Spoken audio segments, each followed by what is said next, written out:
Atlanta, AP, Sean Newcomb came within one strike of pitching the first no-hitter by the Atlanta Braves since 1994, denied when Chris Taylor sharply singled in a 4-1 win over the Los Angeles Dodgers on Sunday.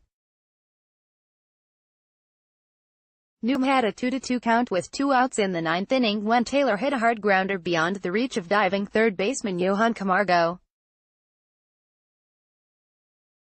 That came on the career-high 134th and final pitch by the 25-year-old lefty. Newcomb, 10-5, left to a thunderous standing ovation from the sellout crowd at SunTrust Park as manager Brian Snitker removed him. Snitker took the ball and gave it back to Newcomb as a keepsake. Instead, Newcomb simply tossed it toward the Atlanta dugout as he walked off, wanting no souvenir of the near miss. Braves country is proud of you at Chinook. Hands clapping, hands clapping, hands clapping. There have been 3 no-hitters in the majors this year. Newcomb struck out 8 and walked 1 against the NL West leaders. He retired the first 15 batters before walking Yasiel Puig to begin the 6th, and that was the only runner Newcomb permitted until the 9th. Shortstop Dansby Swanson made the defensive play of the day for Atlanta, ranging into shallow center field to snare a pop-up by Enrique Hernandez in the second.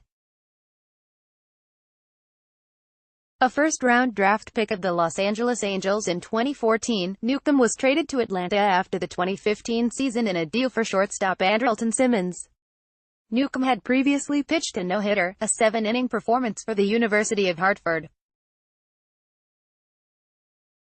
Dan Winkler relieved Newcomb and gave up Manny Machado's RBI single before ending it on Matt Kemp's groundout. Nick Markakis homered and drove in 3 runs as the Braves snapped a 4-game skid. Newcomb has been an elixir this year in such situations, improving to 8-1 with a 1.84 ERA, a span of 73 1/3 innings, following an Atlanta loss. Pitching past the 7th for the first time in 40 career starts, Newcomb worked fast, mixing a fastball in the low 90s mph with sharp breaking balls. This is his second season in the majors, having gone 4-9 in 19 starts last year. The fans let out a collective groan after Taylor's hit, but that quickly turned to raucous applause.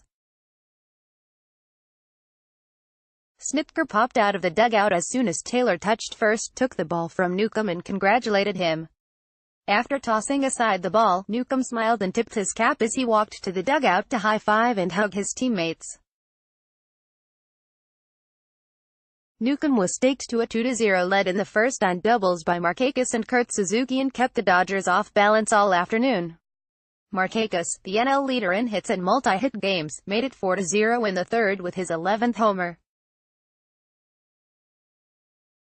Machado's RBI was as good as the Dodgers, who won the first 3 games of the series by a combined 17-4 score, could muster. Atlanta had dropped 13 of 18, was outscored 26-7 during the losing streak and had dropped 10 of their last 14 home games. Ross Stripling, 8-3, was subpar in his second straight start, allowing 4 runs, 7 hits and 1 walk with 5 strikeouts in 4 innings. Stripling, a first-time All-Star, gave up 7 hits and 5 runs, a season high, in a no-decision that the Dodgers lost last week at Philadelphia. State professional Braves TV broadcaster Joe Simpson spoke with Dodgers veteran Chase Utley before the game, meeting in a clubhouse office for approximately 10 minutes following his on-air criticism of Utley and his teammates for wearing T-shirts and shorts in batting practice Saturday. During a 5th-inning package about the Dodgers' pre-game attire, Simpson said some players looked very unprofessional because they weren't dressed in apparel approved by Major League Baseball. After they parted ways Sunday morning, Simpson and Utley declined to speak with reporters. Los Angeles manager Dave Roberts was pleased when told that Simpson met with Utley, but also expected a direct apology from the broadcaster. "To take a shot at him and our guys, I just thought it was unfair," Roberts said. Up next, Dodgers, RHP Kenta Maeda, 7-5, 3.27 ERA, will try to win his 3rd straight decision as Los Angeles opens a 4-game home series Monday against Milwaukee. Maeda allowed 4 runs and 6 hits in 7 innings of a no decision in his last start, a 7-4 loss at Philadelphia last Tuesday. Braves, RHP Julio Teheran, 7-7, 4.42, will try to improve on a 5.24 ERA in 4 starts this month as Atlanta opens a 3-game home series Monday against Miami. Close the biggest headlines, delivered to your inbox. Get news as it happens. Sign up for Boston.com's email news alerts. Thanks for signing up.